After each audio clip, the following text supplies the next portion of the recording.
declaramos que el venerable siervo de Dios, Seferino Namuncurá, en adelante llevará el nombre de Beato.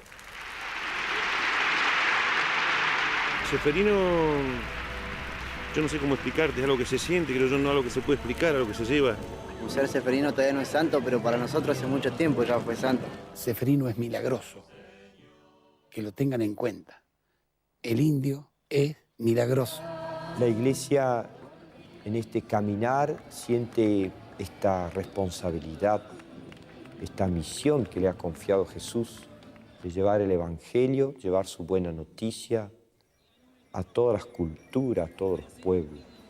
Está la luz de Cristo, yo la he brillar. San José, San Juan, San Pedro, todo el nombre de la persona es santo. ¿Y por qué va a ser santo? Si es un nombre.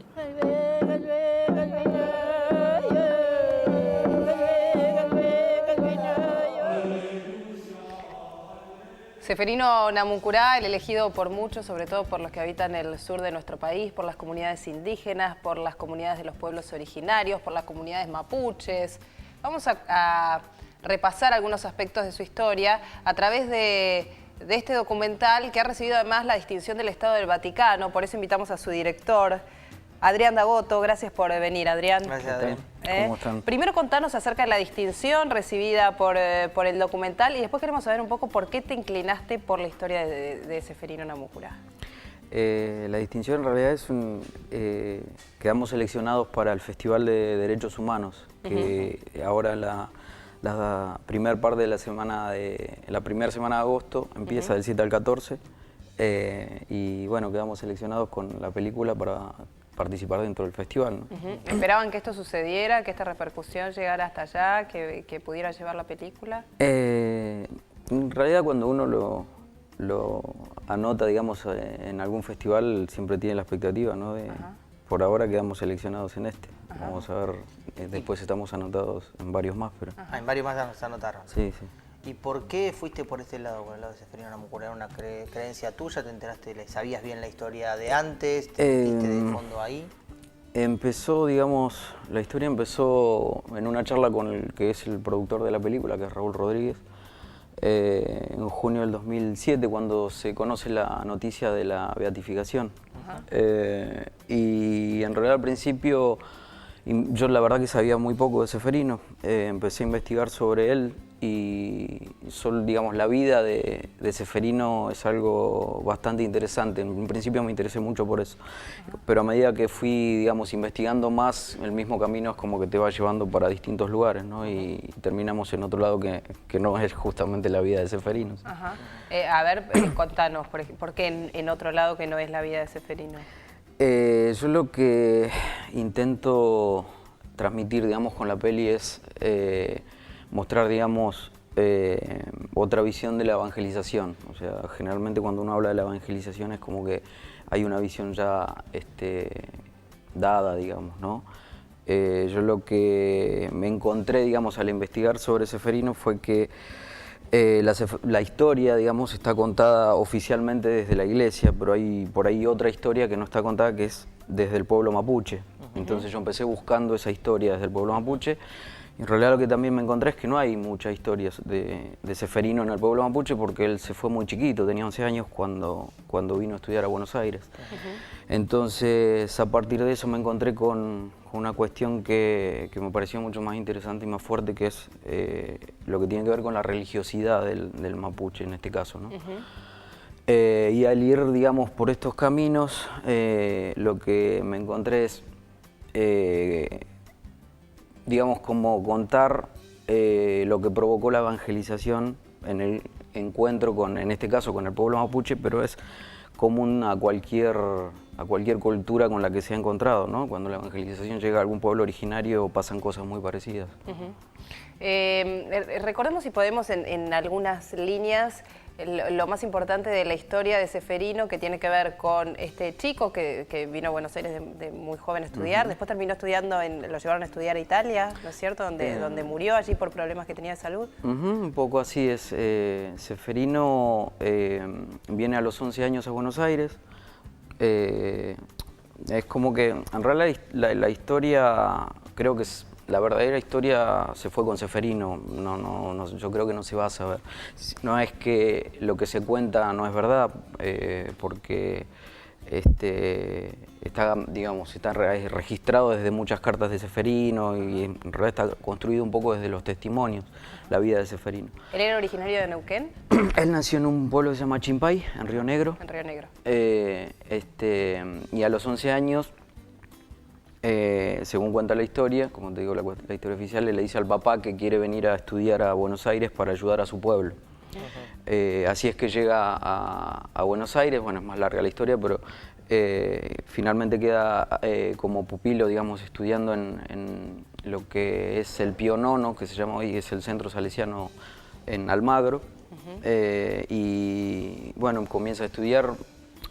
Pensemos que un chico de 11 años que no sabía hablar casi castellano, con lo que implica, digamos, el contacto con los chicos, ¿no? En eso. Claro. Chico de ciudad. Claro, claro. Él empezó, bueno, en 2 años aprendió a hablar castellano, aprendió a hablar, a escribir. Digamos, es como que toda la historia es muy fuerte, digamos, todo lo que transcurre con la vida de Ceferino. Después, bueno, él a los 12 o 13 años, creo que ya a los 13 años me parece ya se le declara tuberculosis, la enfermedad, y él como que tiene siempre altibajos desde ese momento, ¿no? Hay momentos que está muy mejor y peor, pero de ahí en más es como que se va agravando el estado de él.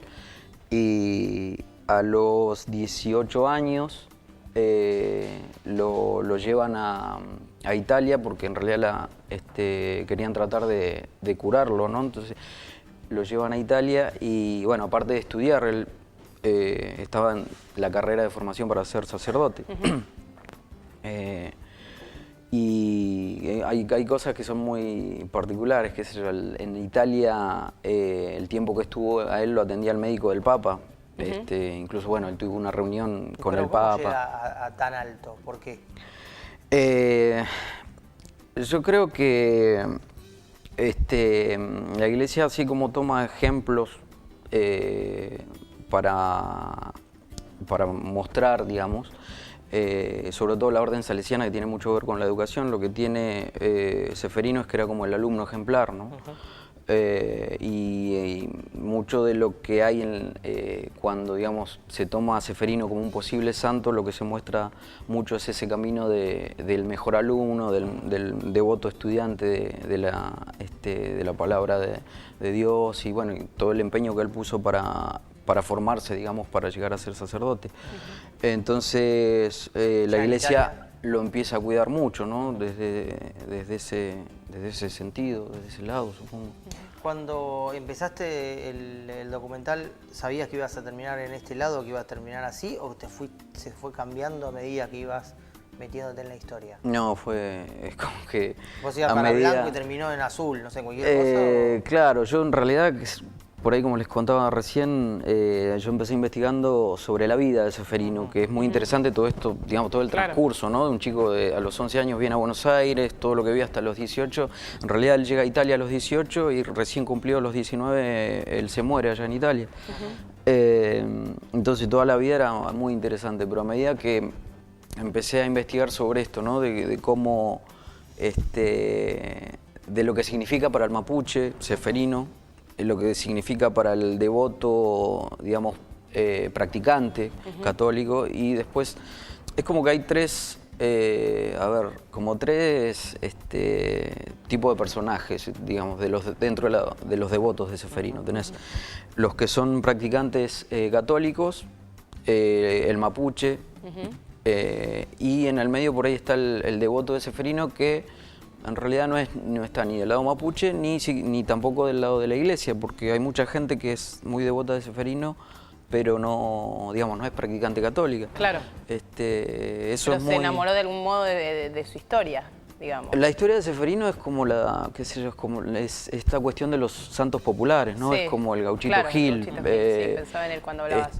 Ahora, ¿en qué momento él logra tener ese contacto con el pueblo mapuche? Que no sé si vos pudiste tomar contacto durante el desarrollo de la película o digo, pudieron ir al sur del país seguramente para ver cómo se lo siente allí.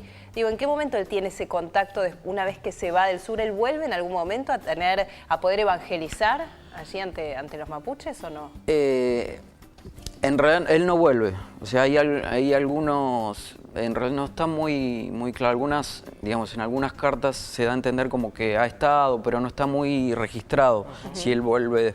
Debe haber tenido algún viaje, pero no sé si a la comunidad de él. Porque cuando él nace, digamos, la comunidad, el padre y toda la familia estaba en Chimpay. Pero cuando él viene acá y empieza todo digamos, el estudio, unos años después ya no, ellos se van de Chimpay y ya van a San Ignacio, que es donde yo estuve bastante, que es donde están hoy, digamos, los parientes más cercanos de Ceferino.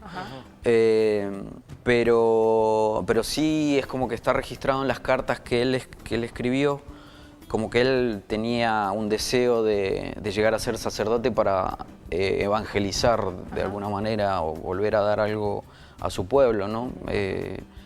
Hay muchas cosas que se pueden analizar desde distintos puntos de vista, ¿no? El misterio también es parte de la historia, ¿no? Que no se sepa tanto, también parte atractivo de la historia también debe tener su picante de ese lado también. De la historia de la peli. Digo de Ceferino y después ver la película después, el no tener tan claro si volvió o no volvió, porque no lo deja claro, no está tan registrado, también es parte de toda la historia de Ceferino. Sí, el que haya vuelto también es difícil a cumplir esta función, ¿no? Claro, como evangelizador, porque él no llegó al paso ese. Claro. Él a los 18 años, como les contaba, ya vuelve a Italia y él estuvo menos de un año y después fallece allá. Adrián, antes de despedirte, reiteremos cuándo están viajando ustedes a Italia. No, es acá, es el Festival de Cine de Derechos Humanos. Sí, ¿en dónde que es del 7 al 14 de agosto. Ya empieza la semana que viene. Nosotros tenemos 3 fechas de proyección, que son el 8 de agosto, que es en el Cine Gomont, a las 6 de la tarde. El 9 de agosto, que es en el Centro Cultural San Martín, a las 4 de la tarde. Y el 14 de agosto, que es el día que termina el festival, en la Alianza Francesa, a las 20 horas. Bien. Bueno, Ceferino Mapuche, la hora del santo. Gracias por haber venido. Gracias, Adrián. No, gracias a ustedes. Gracias.